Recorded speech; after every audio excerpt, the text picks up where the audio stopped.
अस्सलाम वालेकुम दोस्तों, ड्रामा सीरियल मोहरा अब कहानी के उस मोड़ पे पहुंच चुका है जो नाजरीन को अपनी तरफ मुतवज्जा कर रहा है। आफरीन ये बात अच्छी तरह जानती है कि अलीज़े को सारी सच्चाई का पता चल चुका है। वो अच्छी तरह जानती है कि गोदाम में आग लगाने वाला कौन था, जबकि दूसरी तरफ अलीज़े ने आफरीन से बदला लेने के लिए निम्रा का पूरा साथ दिया है और उसे कहा है कि तुम शादी करो, मैं तुम्हारे साथ हूँ। अब निम्रा उसे निकाह करने के लिए पहुंच जाती है और लेकिन वो एक बात पर डर भी रही होती है कि अगर उसे घर वालों को पता चल गया तो वो उसे नहीं छोड़ेंगे।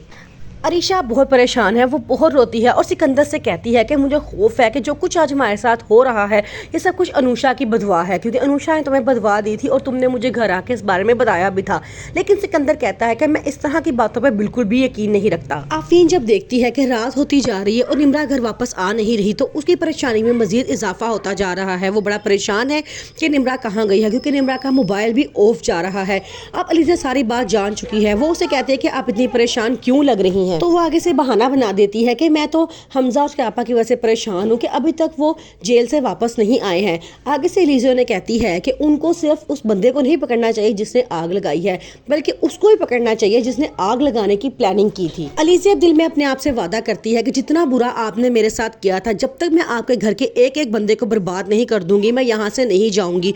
वो रोज अपनी माँ और बहन की कब्र पे जाती है और वहाँ जाके अपने आप से एक वादा करती है कि अपने दुश्मनों से बदला वो हर हाल में लेगी। सिकंदर बहुत परेशान है और उसे बात समझ नहीं आ रहा कि उसके खिलाफ कौन है जो उसके बारे में इंफॉर्मेशन पुलिस को दे रहा है, क्योंकि पुलिस उसके फार्म हाउस पे छापा मारती है और इस बात का जब सिकंदर को पता चलता है तो वो बहुत परेशान होता है। तो बिलाखिर पुलिस उस बंदे को पकड़ने में कामयाब हो ही जाती है जिसने गोदाम में आग लगाई थी। लेकिन पुलिस को अभी तक इस बात का सुराग नहीं मिला है कि आग लगवाने वाला कौन था। अनुषा अब मर चुकी है, लेकिन सिकंदर को मकाफाते अमल से बिल्कुल भी डर नहीं लगता। उसका साफ कहना है कि मैं इन बातों पर यकीन नहीं रखता, लेकिन अब उसकी जिंदगी में कुछ भी बेहतर होने वाला नहीं है।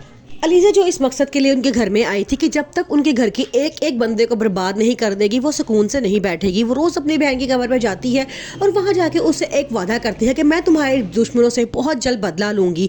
अब अरीशा और सिकंदर के दरमियान अनुषा पूरी तरह से आ चुकी है। अरीशा ये बात नहीं जानती कि अनुषा मर चुकी है। वो ये समझती है कि शायद अभी भी सिकंदर छुप छुप के अनुषा से मिलता है, तभी वो अपनी फैमिली आगे बढ़ाने की तरफ सोच भी नहीं रहा। रोहान की मामा आती हैं और कहती हैं कि अगर आपको हमारा बेटा पसंद है तो हम जल्दी करते हैं, निकाह कर देते हैं, उसके बाद हम शाहरुखसती कर देंगे। जबकि घर वाले सब मान जाते हैं सिवाय निम्रा के। निम्रा साफ कहती है कि अगर आप लोगों ने ऐसा करने की कोशिश की तो मैं अपने आप को नुकसान पहुंचा दूंगी या इस घर से भाग के दाइम के साथ शादी कर लूंगी, किसी सूरत रोहान से शादी नहीं करूंगी।